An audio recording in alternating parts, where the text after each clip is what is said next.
Hey guys, welcome to Coolguy Media, and today we'll be taking a look at a PC build that I have compiled together, which in this case is my current PC right now and I'm using. So let's begin. So for the CPU, we will be using the Intel Core i5 6500 processor, which is clocked at 3.2 GHz, and it is a quad-core processor without hyper-threading, but with 4 cores. So yeah, this will be a pretty good value for your money. In this case right now it is $200 for a quad-core processor that is only slightly less powerful than the unlocked 6600K in this case.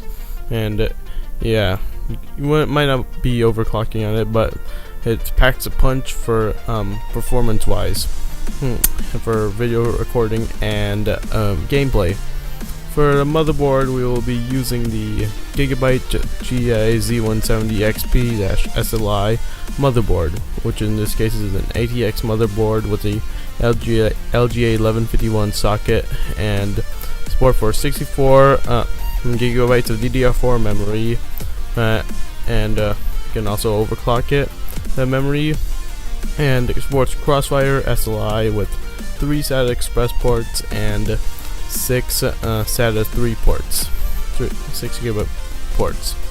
So yeah, and then he'll have everything that you'll need. It looks to be decent motherboard for a cost about $125 at the moment.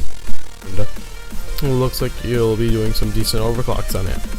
So for the video card, we will be using the Gigabyte Radeon R9 390 video card. In this case, the gaming version, which features the Radeon R9 390 GPU with 8 gigabytes of GDDR5 memory clocked at 1025 megahertz, TDP of about 275 watts, with dual fans with blue LEDs and support for Crossfire and all that good stuff, with 1 DVI-D port, 3 DisplayPort, and 1 HDMI. So for memory, we will be using 16 gigabytes of Corsair Vengeance LPX DDR4 2400 megahertz memory.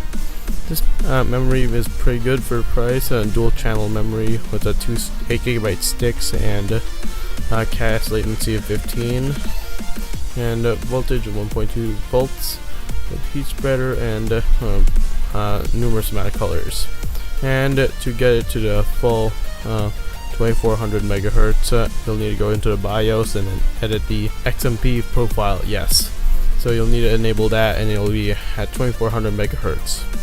So for the storage, we'll be using both a SanDisk SSD plus 240 gigabytes drive SSD and Western Digital 1 terabyte blue hard drive in 7200 RPM.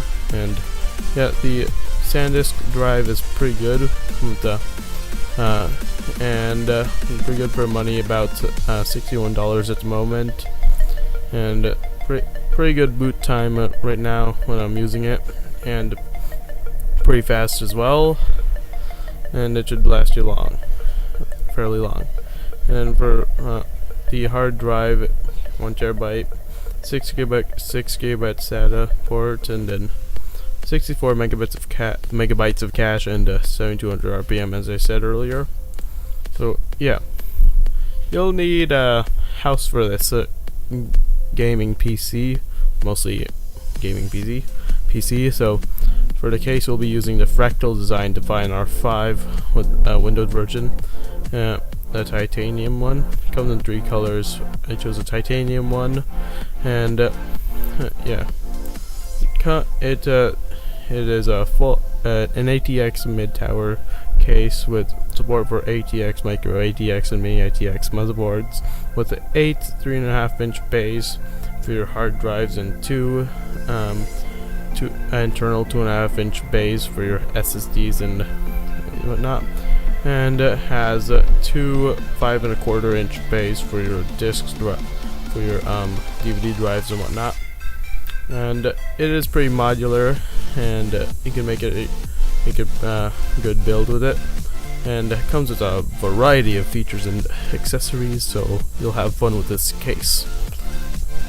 So moving on, we'll be going for you'll need power for this build, of course. No computer would run without power.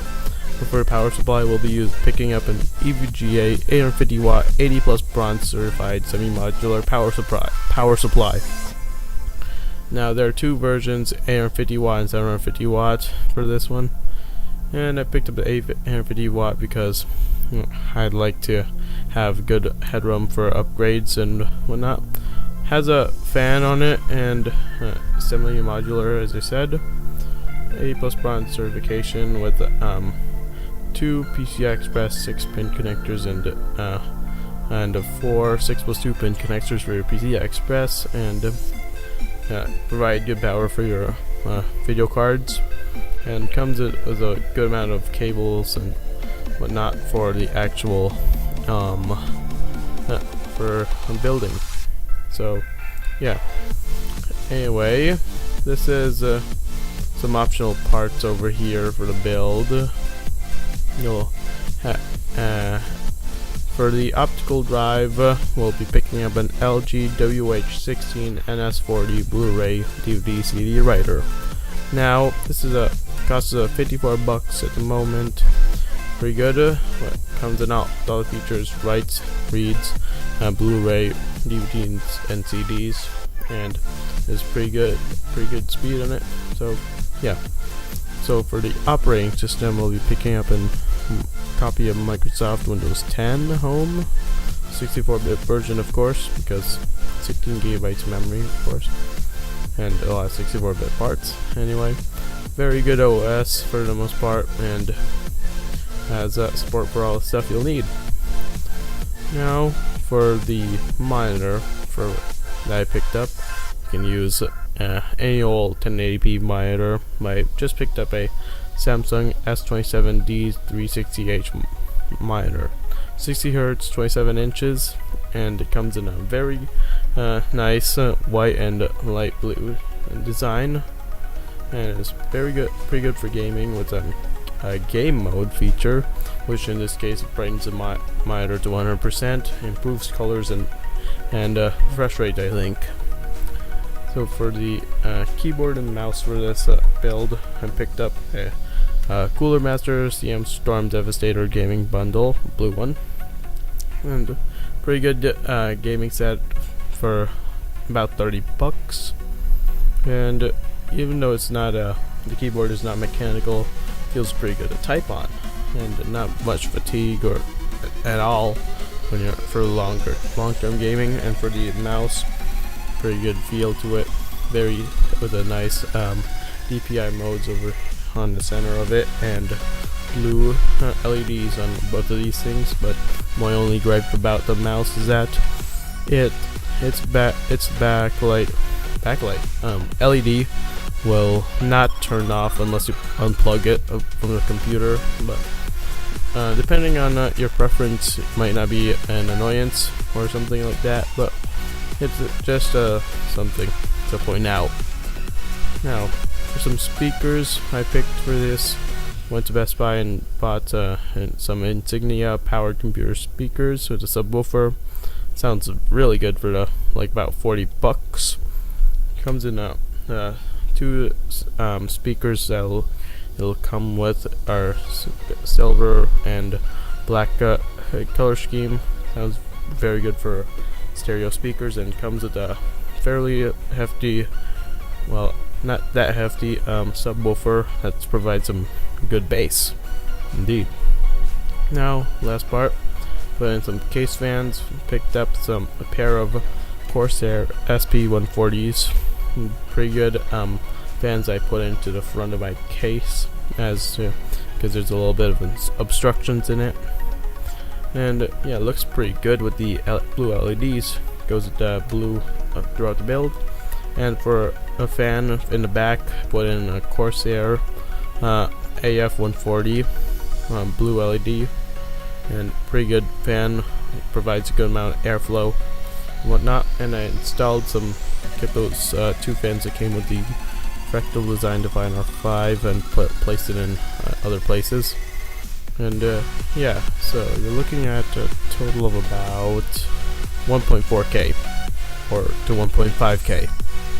So yeah, you can just go ahead and pick out the parts through this list and put it together, and you can get some other stuff. But yeah, this has been a build, my computer build specifically, and really enjoying it, of course, after these months using it.